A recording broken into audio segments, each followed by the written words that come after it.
તો સુરતથી મહત્વપૂર્ણ સમાચાર સામે આવી રહ્યા છે, જ્યાં સુરતના ગોડાદરા વિસ્તારમાં યુવક ડૂબ્યો। સુરતના ગોડાદરા વિસ્તારમાં યુવક ડૂબ્યો કે જ્યાં કેપિટલ સ્ક્વેરની બાજુમાં ખાડીપુરમાં યુવક ડૂબ્યો છે। ત્યારે 72 કલાક બાદ યુવકના મૃતદેહને બહાર કાઢવામાં આવ્યો, જ્યાં પરિવાર દ્વારા બિલ્ડર વિરુદ્ધ ફરિયાદ કરવા માંગ કરવામાં આવી છે। તો મહત્વપૂર્ણ સમાચાર સામે આવી રહ્યા છે સુરતથી કે જ્યાં સુરતના ગોડાદરા વિસ્તારની ઘટના, સુરતના ગોડાદરા વિસ્તારમાં યુવક ડૂબવાની ઘટના બની છે। ત્યારે કેપિટલ સ્ક્વેરની બાજુમાં ખાડીપુરમાં યુવક ડૂબ્યો છે। 72 કલાક બાદ યુવકના મૃતદેહને બહાર કાઢવામાં આવ્યો, જ્યાં પરિવાર દ્વારા બિલ્ડર વિરુદ્ધ ફરિયાદ કરવા માંગ કરવામાં આવી છે।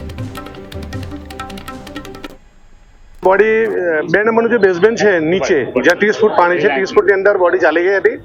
સ્કુબા ડાઈવર વડે એમને અંદર જઈ અને બોડીને સર્ચ કરવામાં આવી। બોડીનું લોકેશન ખબર પડી ગયું કે ભાઈ 15 ફૂટ નીચે છે, બીજા બેઝમેન્ટની અંદર છે।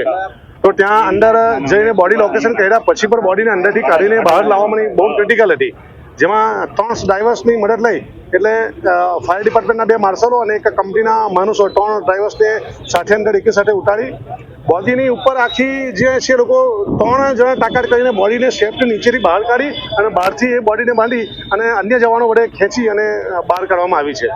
હાલમાં એકચ્યુઅલી અંદર જે કામકાજ ચાલે છે એમાં ઘણા બધા સળિયાઓ છે, જેમાં બોડી ભેરવાઈ જાય છે, ભેરવાઈ જતી હતી અને જે અમારા ડ્રાઈવર્સ છે, માર્શલો છે